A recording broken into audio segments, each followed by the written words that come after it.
Hi friends, welcome back to my channel Learning English with Vishwa. Today what we are going to discuss is many of us tell that we can understand English but we can't speak English. That is wrong friends. You can't understand English. As friends, you can't understand English but you can speak English. If you know the grammar, if you can understand the English, you can be able to speak in English fluently. But if you don't know the grammar, if you don't understand the English, you can't be able to get the fluency in English. మీకు ఒక example చెప్తాను friends. So ఒక సినిమాలో చిరంజీవి గారు ఒక గాంధీజీ గారి గురించి biography గురించి చదువుతారు. ఆయన ఏది అడిగినా గాంధీజీ గారి గురించి ఏది అడిగినా చెప్పేస్తూ ఉంటారు. కానీ కొన్ని అడిగితే చెప్పలేకపోతారు. ఎందుకంటే ఆయన కొంతవరకే చదివారు. ఎంతవరకు చదివారో అంతవరకే ఆయన గురించి చెప్పగలరు. దాని తర్వాత గురించి ఆయన చెప్పలేకపోతారు.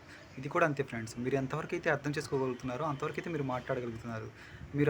మీరు ఏదైతే మాట్లాడలేకపోతున్నారో అది మీరు అర్థం చేసుకోలేదని అర్థం. మీరు మీరు అర్థం చేసుకోలేదు, అందుకే మీరు మాట్లాడలేకపోతున్నారు ఫ్రెండ్స్.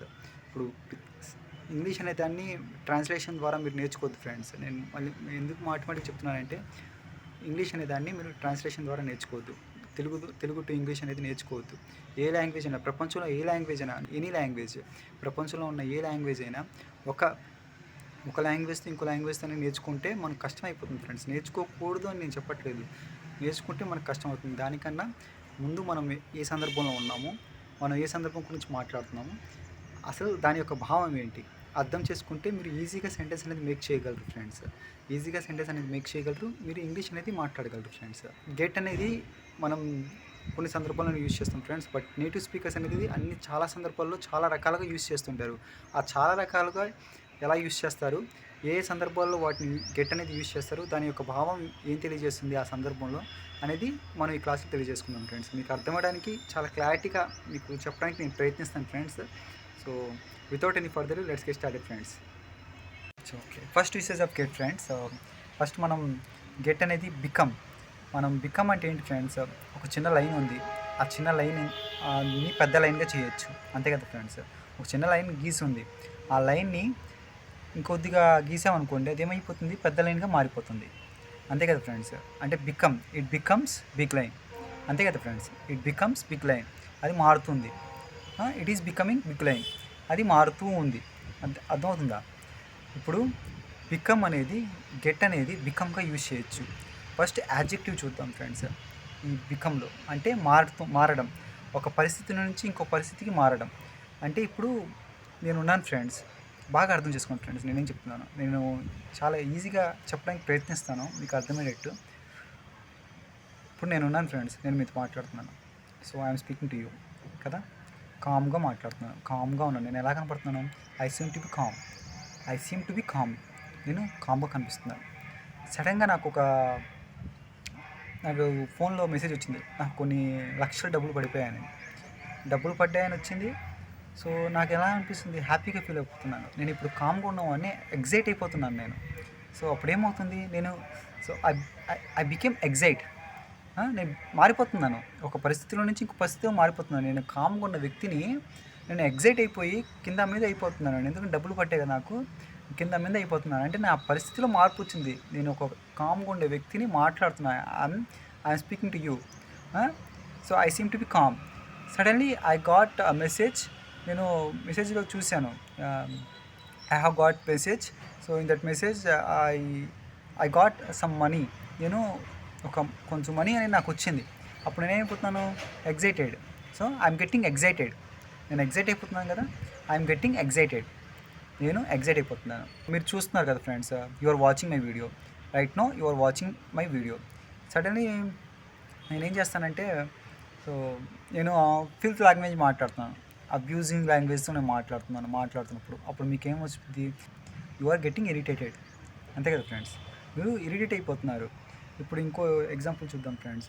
ఇప్పుడు మీరు ఒక టీవీలో చూస్తున్నారు ఫ్రెండ్స్, ఎమోషనల్ సీన్ చూస్తున్నారు. So suddenly you saw the emotional scene, so which was being telecasted in the television.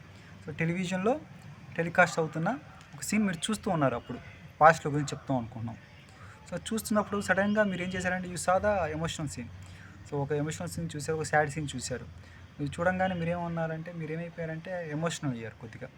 So ఒక సాడ్ సీన్ చూడంగానే మీకు ఏమైంది, ఎమోషనల్ అయ్యారు. అప్పటివరకు మీరు బాగానే చూస్తున్నారు, ఎంజాయ్ చేస్తున్నారు. You are enjoying while watching the movie. So మీరు ఎంజాయ్ చేస్తున్నారు చూస్తూ మూవీని. సడన్గా you saw the emotional scene and you got emotional, మీరు ఎమోషనల్ అయిపోయారు.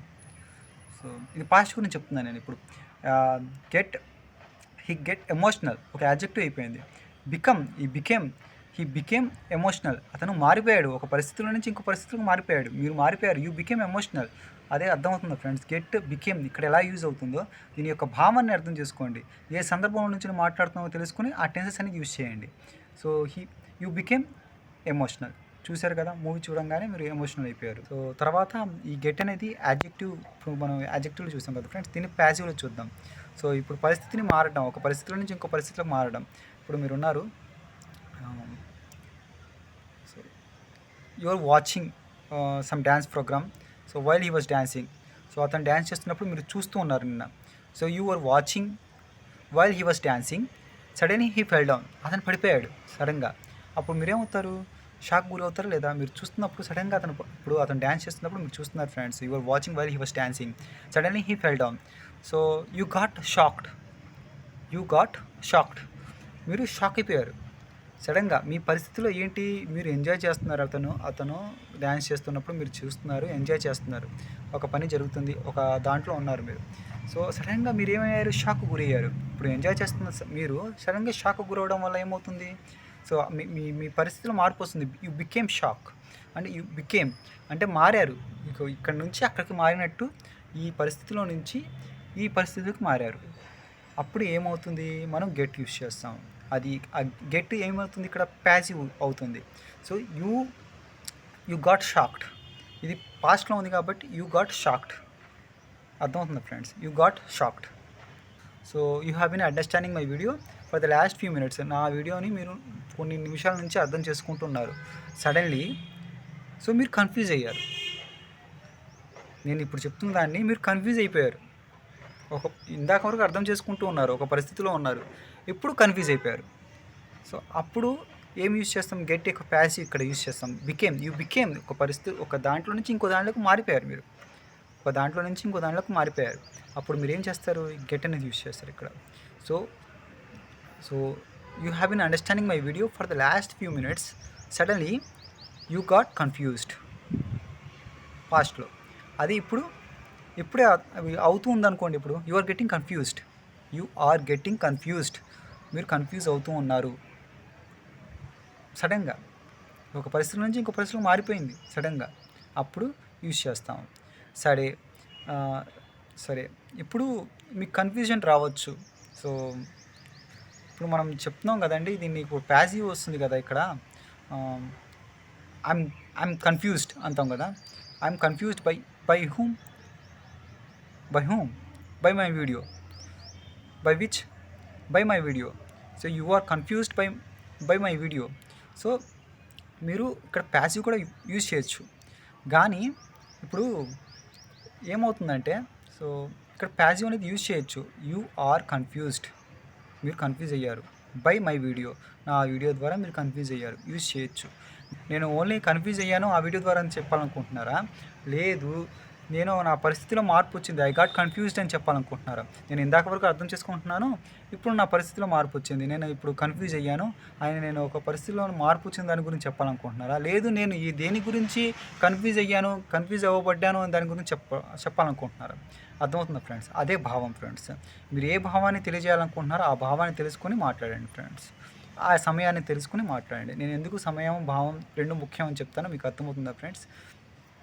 సమయం, భావం అనేది ముఖ్యం. మనం దేని గురించి మాట్లాడాలనుకుంటున్నామో సో ఆ భావం ఏం తెలియజేస్తుంది. So when I was watching the video, so suddenly my phone fell down, I got shocked. నేను మాట్లాడుతాం, సడన్గా నా ఫోన్ పడిపోయింది, నేను షాక్ గురయ్యాను. అర్థమవుతుందా friends? I was shocked with that incident. ఆ ఇన్సిడెంట్ వల్ల నేను షాక్ గురయ్యాను. నేను అక్కడ అలా చెప్పాలనుకుంటున్నాను, నేను మాట్లాడుతున్నాను, నేను చూస్తున్నాను, I was watching videos in my phone, suddenly my phone full down, so I got shocked, నేను షాక్ గురయ్యాను అని చెప్పాలనుకుంటున్నాను. నేను గురి అయ్యబడ్డాను ఆ ఇన్సిడెంట్ వల్ల అని చెప్పాలనుకుంటే I was shocked by that incident అని చెప్పేస్తాను. అర్థమవుతుందా ఫ్రెండ్స్? ఇది గెట్ ప్యాసివ్, ఈ బికేమ్లో వస్తుంది. ఈ గెట్ బికేమ్ ముందు చెప్పాను. ఇప్పుడు మీరు ఉన్నారు, సడన్గా నేను ఇప్పుడు మాట్లాడుతున్నాను, I'm speaking to you, suddenly నాకు కోపం వచ్చింది, ఐ గాట్ యాంగ్రీ, లేదా ఐఎమ్ గెటింగ్ యాంగ్రీ. సో మీరు వినట్లేదు, నేను చెప్తున్నాను. ఇప్పుడు నేను చెప్తుంటే మీరు వినకుండా, so you are zoning out and మీరు వినకుండా ఎక్కడో ఆలోచిస్తున్నారు. నేను ఇప్పుడు చెప్తున్నాను, నేను ఇంగ్లీష్ గురించి లెక్చర్ ఇస్తున్నాను, మీరేమో వినకుండా ఎక్కడో ఆలోచిస్తున్నారు. You are zoning out. So then I'm getting angry. నాకు కోపం వస్తుంది. నా పరిస్థితిలో మార్పు వస్తుందా లేదా? నేను ఇప్పుడు మా కామ్గా చెప్పుకునేవాడిని కోపం వస్తుంది కదా. సో అప్పుడు ఏమవుతున్నా, ఐఎమ్ గెట్టింగ్ యాంగ్రీ. అర్థమవుతుంది ఫ్రెండ్స్. దీన్ని ప్యాసివ్లో నేను చెప్పి అలసిపోయాను ఫ్రెండ్స్. సో ఇప్పుడు నేను అలసిపోయాను. I got tired. So I have been speaking to you for the last few minutes. So I have been watching your video for the last few minutes. Now I'm getting tired. నేను అలసిపోతున్నాను, లేదంటే I got tired. నేను అలసిపోయాను చెప్పడానికి. అర్థమవుతుందా friends? I got tired. No I got tired. అలసిపోయాను. చూస్తూ ఉన్నాను మీ వీడియో, ఇప్పుడు అలసిపోయాను. So I have been doing that work. She has been doing that work for the last 2 days. 2 days నుంచి చేస్తూ ఉందా పని. Now she got tired. ఇప్పుడు ఆమె అలసిపోయింది. ఆ పని చేస్తుంది, అలా చేస్తూ ఉంది, వర్క్ చేసుకుంటూ ఉంది. ఇప్పుడు ఆమె పరిస్థితిలో మార్పు వచ్చింది. అర్థమవుతుందా ఫ్రెండ్స్? ఈ గెట్ అనేది ఎక్కడెక్కడ యూజ్ చేస్తామో చాలా రకాలుగా యూజ్ చేస్తారు ఫ్రెండ్స్. నేటివ్ స్పీకర్స్ అనేవాళ్ళు చాలా రకాలుగా యూజ్ చేస్తారు. దానివల్ల మనం ఏంటంటే కన్ఫ్యూజ్ అవుతూ ఉంటాం. ఇది కన్ఫ్యూజన్ అనేది మనం ఏం లేదు ఫ్రెండ్స్, మనం అర్థం చేసుకుంటే మనకేం కన్ఫ్యూజన్ ఉండదు. నేను అదే చెప్తున్నాను, అర్థం చేసుకుంటే మనకు కన్ఫ్యూజన్ అనేది ఉండదు. ఇప్పుడు ఈ గెట్ అనేది బికేమ్, ఒక పరిస్థితిలో మార్పు వచ్చినప్పుడు ఈ బికంలో నుంచి మనం గెట్ అనేది యాడ్జెక్టివ్ యూజ్ చేసాం. తర్వాత గెట్ యొక్క ప్యాసివ్ కూడా యూజ్ చేసాం. అర్థమవుతుందా ఫ్రెండ్స్? ప్యాసివ్ టెన్సెస్లో ప్యాసివ్ కూడా యూజ్ చేయొచ్చు, కానీ మనం ఈ పరిస్థితిని తెలియజేయలేక మన పరిస్థితిలో మార్పు వచ్చినప్పుడు గెట్ అనేది యూజ్ చేస్తాము. So I got confused. నేను కన్ఫ్యూజ్ అయ్యాను. సో నా పరిస్థితిలో మార్పు గురించి చెప్పాలనుకున్నాను. లేదంటే I was confused by that video, లేదంటే ఆ వీడియో ద్వారా నేను కన్ఫ్యూజ్ అయ్యానని చెప్తున్నాను. అర్థమవుతుందా ఫ్రెండ్స్? సో ఇంకో రకంగా ఎలా యూజ్ చేస్తాము గెట్ని యూజ్ చేయడానికి ఫ్రెండ్స్. క్యాసిటివ్ అంటారు కదా, మేక్, గెట్, హెల్ప్, లెట్. దీన్ని నేను సెపరేట్గా క్లాస్ చెప్తాను ఫ్రెండ్స్. ప్రజెంట్ మనం గెట్ గురించి మాట్లాడుతున్నాం కదా, ఆ గెట్ గురించి నేర్చుకుందాము. ఇప్పుడు నాకు ఒక పని చెప్పారు ఫ్రెండ్స్, నాకు ఒక పని చెప్పారు. సో ఆ పని నేను చేస్తానని చెప్పాను అనుకోండి, అప్పుడు నేను చెప్తాను I will do that work ఫ్యూచర్లో. So I will do that work. నేను చేశాను అనుకోండి, I have done that work. ఇప్పుడు నాకు ఒక పని చెప్పారు, ఆ పని నేను చేయను, కానీ నేను చేయిస్తాను. ఎవరి ద్వారా చేయిస్తాను అని నేను చెప్పాను అనుకోండి, అప్పుడు యాక్టివ్లో చెప్పాల్సి వచ్చేది. ఇక్కడ గెట్లో ఎవరి ద్వారా చేయిస్తాను, నాకు ఒక మనిషి ఉన్నాడు, ఇక్కడ కృష్ణ అనే మనిషి ఉన్నాడు, ఆయనతో చేయిస్తాను. I get Krishna to do that work. ఆ వర్క్ అతని చేత చేయిస్తాను. ఈ గెట్ ఇక్కడ ఏం చూపిస్తుంది, ఏం భావం చూపిస్తుంది అంటే, గెట్ అనేటప్పుడు నేను కన్విన్స్ చేసి చేయిస్తాను ఆ వర్క్. అతన్ని కన్విన్స్ చేసి చేయిస్తాను. I get him to do that work. Okay, active అయింది. I get him to do that work. సో నేను చేస్తానంటే I will do that work. అదే ఆ వర్క్ నా ద్వారా చేయబడుతుందంటే that work will be done by me. Passive కూడా చెప్పేశాను. అదే అతని ద్వారా చేయిస్తానంటే I get him to do that work. చేయిస్తాను, యాక్టివ్ చెప్పాను. ఇప్పుడు దీంట్లో ప్యాసివ్ ఏంటి, that I get that work done by him. నేను చెప్పాలనుకుంటే చెప్పచ్చు. చూడండి ఫ్రెండ్స్, ఈ మొక్కలు ఉన్నాయి కదా, ఈ మొక్కలకి నేను నీళ్లు పోయిస్తాను. నీళ్లు పోస్తానని చెప్పట్లేదు, నీళ్లు పోయిస్తాను. సో ఏం చెప్తాము, I will get her to water this plants. ఆమె చేత నేను వాటర్ పోయిస్తాను ఈ మొక్కలకి. అదే ప్యాసివ్లో యూజ్ చేయాలంటే I will get these plants watered. ఫ్యూచర్లో చేయిస్తాను అని చెప్తున్నాను. అదే చేయించానప్పుడు ఏం చెప్తారు, I got her to water this plants. అదే ఇప్పుడు ప్యాసివ్లో ఏం చెప్తారు, I got these plants watered. చేయించాను. అర్థమవుతుందా ఫ్రెండ్? చూడండి ఫ్రెండ్స్, గెట్ అనేది యూసెస్ ఆఫ్ గెట్ అనేది చాలా ఉన్నాయి. నేటివ్ స్పీకర్స్ అనేది గెట్ అనేది చాలా రకాలుగా యూజ్ చేస్తుంటారు. You always get confused while they speaking. And వాళ్ళు గెట్ అనేది యూజ్ చేస్తున్నప్పుడు ఇక్కడ ఎందుకు గెట్ యూజ్ చేశారో మనం కన్ఫ్యూజ్ అవుతూ ఉంటాం. వాళ్ళు గెట్ అనేది ఏ భావాన్ని పలికిస్తున్నప్పుడు యూజ్ చేస్తున్నారు అనేది డిఫరెంట్ సిచ్యువేషన్స్లో వాళ్ళు యూజ్ చేస్తారు ఫ్రెండ్స్. అక్కడ ఏ భావాన్ని ఆ గెట్ అనేది పలికిస్తుంది అనేది నేను మొత్తం ఒక పీడిఎఫ్ రూపంలో క్రియేట్ చేశాను. ఆ పీడిఎఫ్ లింక్ అనేది మీకు కింద డిస్క్రిప్షన్లో నేను ఇస్తున్నాను. దాన్ని మీకు అది ఫ్రీయే ఫ్రెండ్స్. అది మీరు డౌన్లోడ్ చేసుకొని మీరు ప్రాక్టీస్ చేస్తుండండి. అర్థం చేసుకోవడానికి ప్రయత్నించండి. మీరు సెంటెన్స్ అనేది మేక్ చేస్తూ ఉండండి ఫ్రెండ్స్. అని మీకు అర్థమయ్యేటట్టు నేను ఆ పీడిఎఫ్ క్రియేట్ చేశాను. సో దాని గురించి కూడా నేను అన్నిటి గురించి నేను ఏ సందర్భాల్లో గేట్ అనేది యూజ్ చేస్తున్నారని మొత్తం క్లారిటీగా మీకు వీడియో తీద్దాం అనుకున్నాను. ఫ్యూచర్లో పెడతాను friends. So I hope you must have like this video. If you are new to here, please subscribe my YouTube channel so that we can upload more videos. Thank you so much friends.